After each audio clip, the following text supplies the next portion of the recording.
Hey guys, John here from Sonic Drive Studio. Thanks so much for tuning into this channel. In this video we're going to take a look at the bass guitar tone in a metal song that I'm working on. And it sounds like this.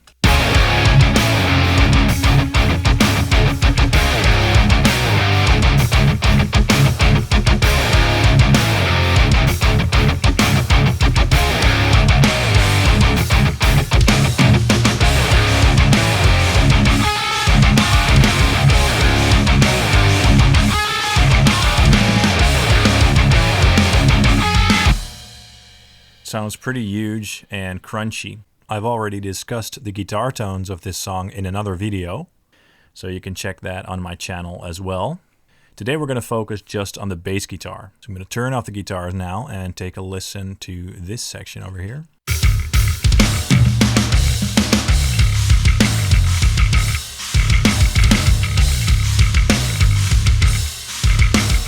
So I like how that sounds in combination with the drums. Now we're just gonna turn off the drums as well and listen to the bass guitar soloed.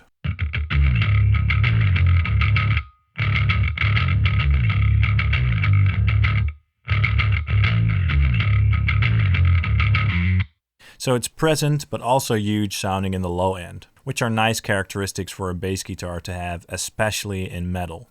Let's see what I did here to achieve this tone.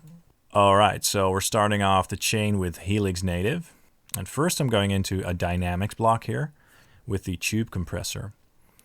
This is just evening out the dynamics of the bass guitar before it hits the bass amp. I have the threshold set to 0.9 and the level to 0.14. Let's compare the sound with and without the compressor.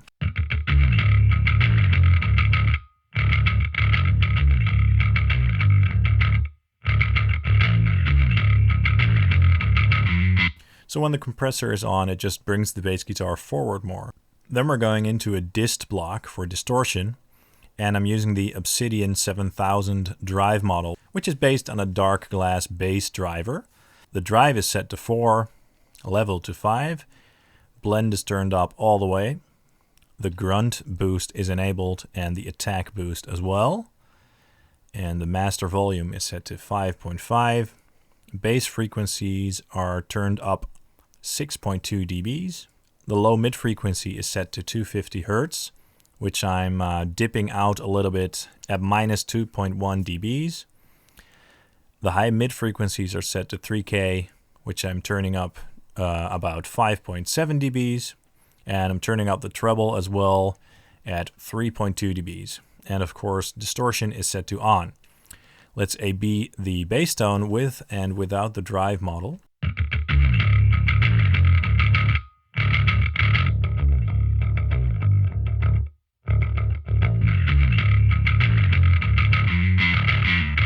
So this pedal adds a lot of tonal characteristics to this bass tone. It's basically completely transforming this bass tone from a boring and dull sounding bass to a very upfront but very big sounding bass guitar, which works well in the mix.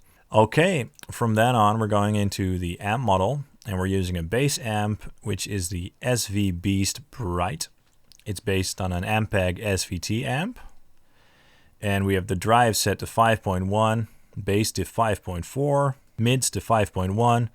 The mid frequency is set to 3K, treble is set to 6.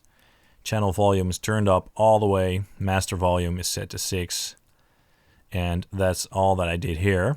Now we're not using an internal cab. As usual, we are going into Nadir by Ignite Amps, which is a simple IR loader.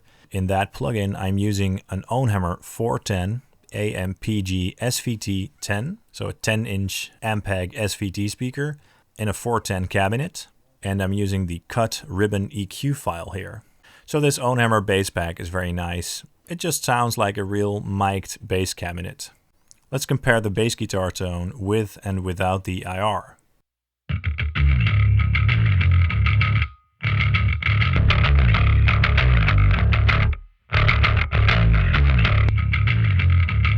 So much more lifelike and controlled with the IR on. Then we're going into the Virtual Tape Machine by Slate Digital, just to add some very subtle coloring to the sound. Then we're going into an equalizer, and in this case I'm using the Aosis Air EQ plugin. And what I'm doing here is subtly removing some low end or low mid frequencies that are kind of getting in the way of the guitars and the kick drum. For instance, the guitars had a peak around here, which is at the 140 Hertz mark.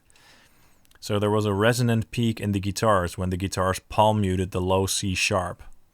And I didn't want the bass guitar to get in the way of the guitars in this frequency area. So that's why I'm dipping out this area a little bit. And the same goes for around the 200 Hertz mark. Let's compare with the equalizer on and off.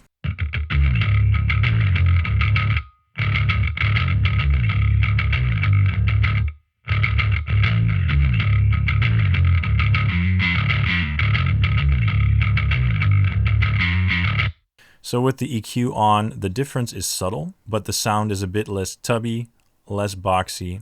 It just sounds a bit more open and airy, just because we're removing these unwanted frequencies.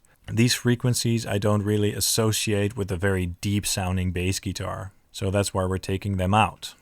And from there on, we're heading into the virtual mix rack, also by Slate Digital.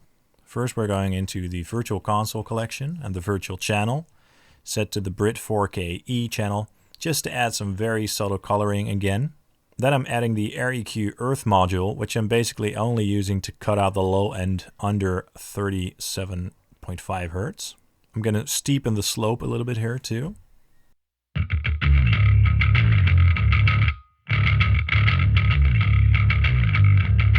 So by doing this, we're just removing some unwanted sublows, just some rumble. That's not really adding anything to the mix.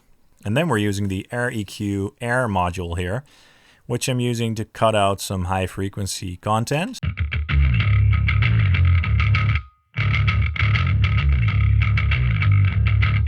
So I'm cutting out everything above 4.1K, but I've added some Q here, so that kind of enhances that frequency before going into the slope.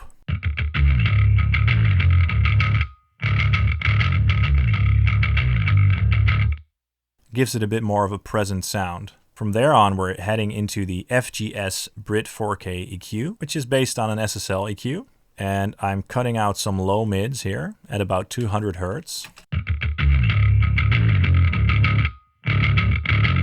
See, those frequencies, I just don't associate them with a heavy and deep bass sound. So I'm taking some of that out.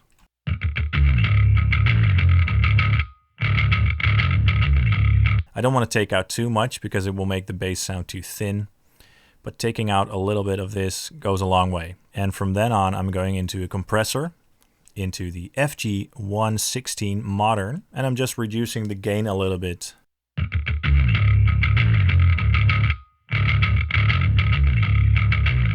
We're doing this just to even out the dynamics of the bass guitar even more, just to kind of shave off the peaks a little bit here.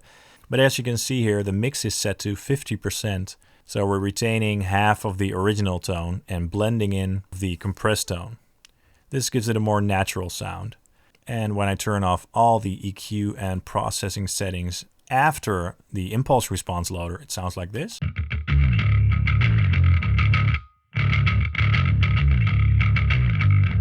Kind of honky, and there's too much low mids. Not heavy enough. And when I turn them on, it sounds a bit deeper and more controlled. And again, let's check out the bass guitar inside of the mix.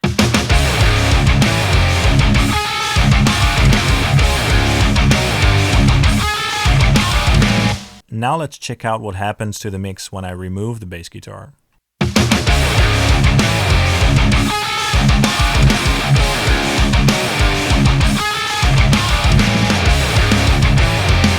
So the bass is definitely adding a lot to this mix. Thanks so much for watching this video. I hope you enjoyed it and that you learned something.